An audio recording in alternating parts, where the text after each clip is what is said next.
جس کا میں مولا ہوں علی اس کا مولا ہے۔ اور یہاں مولا سے مراد دوست نہیں ہے، یہ ہم دوست کا ترجمہ کرتے ہیں آقا، سردار۔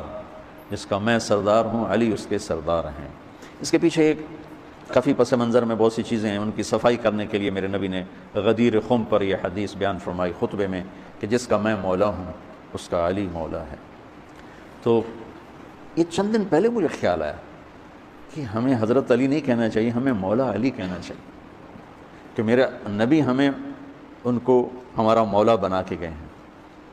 ہم سمجھتے ہیں صرف یہ شیعہ کہتے ہیں مولا علی، وہ صحیح کہتے ہیں۔ من کنت مولاہ فعلی مولاہ۔ آپ سب کے چہروں پہ میں حیرانی دیکھ رہا ہوں، حالانکہ میں آپ کو صحیح حدیث پیش کر رہا ہوں۔ من کنت مولاہ فعلی مولاہ، جس کا میں مولا ہوں علی اس کا مولا ہے۔ لوگو من کنت مولاہ فعلی مولاہ، اللہم والی من والاہ وعادی من آداہ۔ ان کو سبق دے کر فرمایا جو مجھے دوست سمجھتا ہے اس کو حضرت علی المرتضیٰ کو دوست رکھنا پڑے گا۔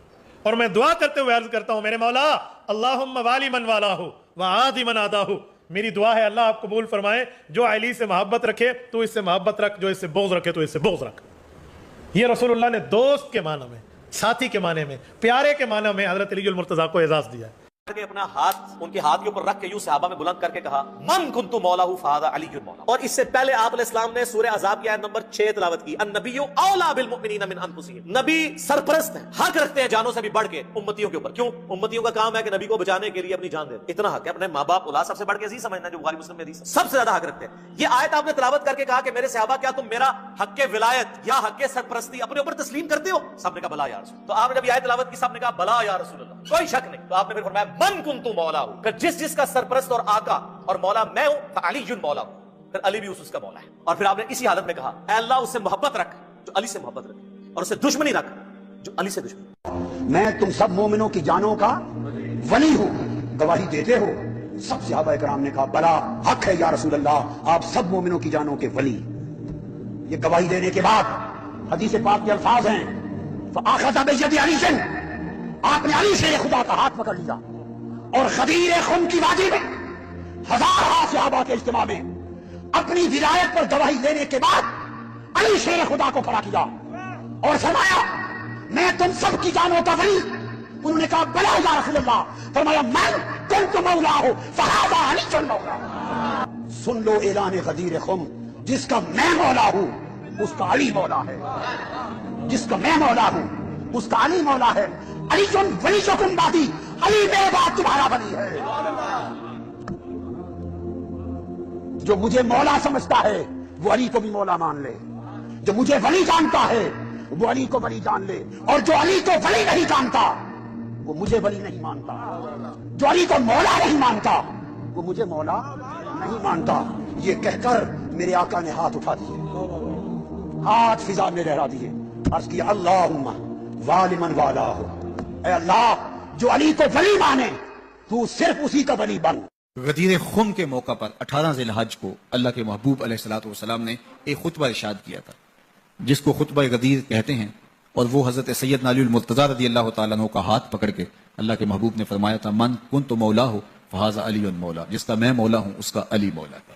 آپ کا بڑا مدرسہ، اس کا بڑا مفتی، اس نے اپنے وال پیپر پر، یہ میرے پاس کے موبائل میں موجود ہے، اس نے یہ پوسٹ لگائی کہ علی مولا ہے، پر نہ ابو بکر کا، نہ عمر کا، نہ عثمان کا، ان کے بعد سب کا مولا ہے۔ میں پوچھتا ہوں اعظم صاحب اب تمہاری غیرت کہاں مر گئی؟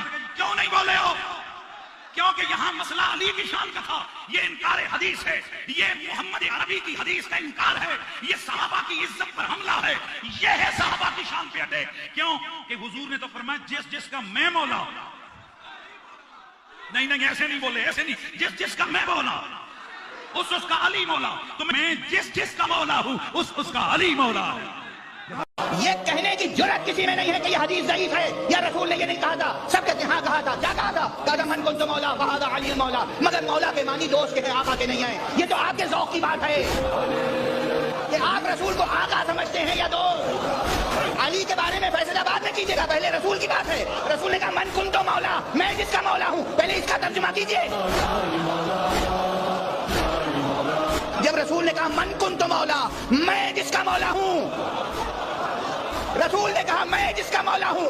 آپ رسول کو رسول سمجھتے رہے یا دوست؟ رسول کو حاکم سمجھتے رہے یا دوست؟ رسول کو آقا سمجھتے رہے یا دوست؟ جو رسول کو سمجھتے رہے وہی علی کو سمجھیے. آپ نے دوست سمجھا ہوگا, دوست سمجھتے رہیے. ہم نے رسول کو آقا مانا, ہم علی کو آقا مانتے. آگے آیت فصلت 41 کی 30 سے 32.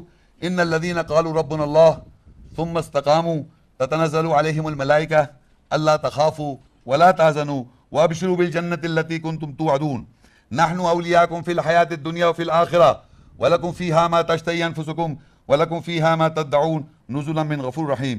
بے شک وہ لوگ جو کہتے ہیں اللہ ہمارا رب ہے پھر اس پر ثابت قدم رہے, ان پر فرشتے نازل ہوتے ہیں یہ کہ تم خوف زدہ نہ ہو اور نہ ہی غم زدہ ہو, اور اس جنت کے ساتھ بشارت لے لو جس کا تم سے وعدہ کیا گیا.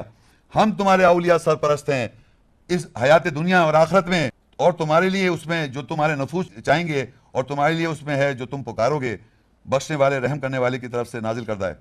اب دیکھیے جو اب ہم کو کیا کرنا ہے کہ یہ ساری آیتیں جب ہم پہ وضاحت ہو جائیں ہمیں فالو کرنا ہے, تو یہ آیتیں یاد کرنی ہے, نماز میں دہرانی ہے, اس کے آگے سجدہ کرنا ہے. اس میں یہ آیت دیکھیں کیا کہتا ہے, بے شک جو کہتے ہیں ہمارا رب اللہ ہے, ان الذین قالوا ربنا اللہ ثم استقاموا, پھر استقامت یعنی اسے پھر ہٹتے نہیں ہیں, اسٹیٹ فاسٹ رہ جاتے ہیں. اسٹیٹ فاسٹ یعنی کہ ابھی آج کر رہے ہیں کل نہیں کر رہے, بس اسٹیٹ فاسٹ ہو گیا, بس اب ہٹنا نہیں ہے. تو اللہ کہتا ہے تتنزل علیہم الملائکہ, ان پہ نازل ہوتے ہیں فرشتے. اب آپ جھوٹ سمجھ رہی ہیں کسی پہ نازل ہو رہا ہے فرشتہ؟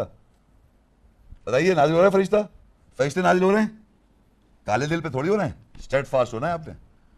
تو وہ فرشتے کیا کہتے ہیں, اللہ تخافوا ولا تحزنوا, تم خوف زدہ نہ ہو نہ غمگین ہو. اگر یہ خوف زدہ اور غمگین کی کنڈیشن آپ کے ساتھ چل رہی ہے تو آپ اسٹیٹ فاسٹ نہیں, نہ فرشتے نازل ہو رہے ہیں.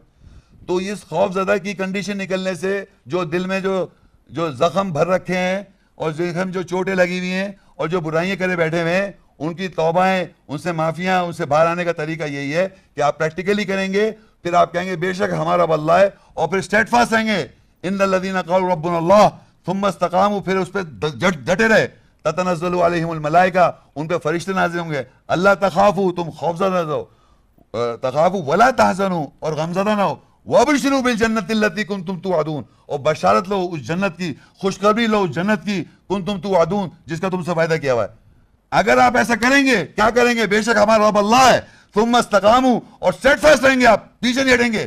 ثم استقاموا تتنزل علیہم الملائکہ, ان پہ فرشتے نازل ہوتے ہیں. اللہ تخافوا, تم خوف زدہ نہ ہو, ولا تحزنوا, اور غم زدہ نہ رہو. وابشروا بالجنۃ التی کنتم توعدون, اور بشارت لو اس جنت کی جس کا تم سے وعدہ کیا ہے. نحن اولیاءکم فی الحیات الدنیا, ہم تمہارے اولیاء سرپرست ہیں اس دنیا میں, وفی الآخرہ, اور آخرت میں بھی اور اس دنیا میں بھی تمہارے سرپرست ہم ہیں, ہم تمہارے پروٹیکٹر ہیں, ہم تمہیں پروٹیکشن میں لے کے چلیں گے. اللہ کہہ رہی ہے, مگر آپ نے سننا تھوڑی ہے.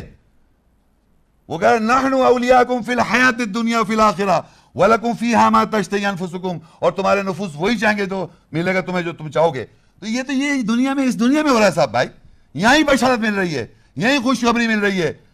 آپ کو نہیں چاہیے کیا جو آپ انتظار کر رہے ہیں, پتہ نہیں اللہ تعالیٰ مجھے جنت میں ڈالے گا, کیا ہوگا میرے ساتھ؟ کیوں گھبرایا ہوا انسان؟ اس لیے کہ گھر جو نہیں رہا. دھوکہ کتنا دے گا آدمی اپنے آپ کو؟ کیوں آپ کو اللہ کی بات نہیں بتائے؟ اللہ تو طریقہ بتا رہا ہے کہ کس طرح آپ کو بشارت ملے گی جنت کی, کس طرح آپ جنت میں جائیں گے, کس طرح آپ کو بشارت خوشخبری ملے گی, بتا رہا ہے. اور پھر کہہ رہا ہے جب یہ بشارت مل جائے گی تو کہے گا نحن اولیاءکم فی الحیات الدنیا, ہم تمہارے اولیاء ہیں, ہم تمہارے پروٹیکٹر ہیں, اور کوئی اولیاء نہیں ہے, ہم تمہارے اولیاء ہیں اس دنیا میں بھی, فی الدنیا والآخرہ. کتنی سمپل بات ہے, ہم تمہارے سرپرست اولیاء اس دنیا میں بھی ہیں اور آخرت میں بھی ہیں. وَلَكُمْ فِيهَا مَا تَشْتَهِي أَنفُسُكُمْ, اور تمہارے لیے وہی کچھ ہوگا تمہارے نفوس جو چاہیں گے جنت میں. اور وَلَكُمْ فِيهَا مَا تَدَّعُونَ, اور وہی کچھ ہوگا تمہارے لیے جو تم پکارو گے. اور نفوس وہی چاہے گا جس کے ساتھ جنت میں گئے, جس کے ساتھ جنت میں گئے وہی چاہیں گے آپ. یہ نہیں ہو سکتا وہی جنت میں جو باتیں ڈسکرائب ہیں اسی کے لیے تو آپ نے محنت کی, جو دودھ کی نہریں اور شہد اور پتہ نہیں باغات اور یہ سب جو بتا رہا اللہ تعالیٰ, اسی کے لیے تو محنت کر رہے ہیں. اب اللہ کی قربت حاصل کر رہے ہیں, جنت میں جو ڈسکرائب ہے اس میں وہی چاہے گا جنت میں بتایا گیا, اسی کا وعدہ کیا ہوا ہے. اور لکھا وَلَكُمْ فِيهَا مَا تَدَّعُونَ, تمہارے لیے اسی میں جو تم پکارو گے, جس کا تم وہی جو جس کا وعدہ کیا ہوا ہے. اور نزلا من غفور, بخشنے والے رحم کرنے والوں کی طرف سے.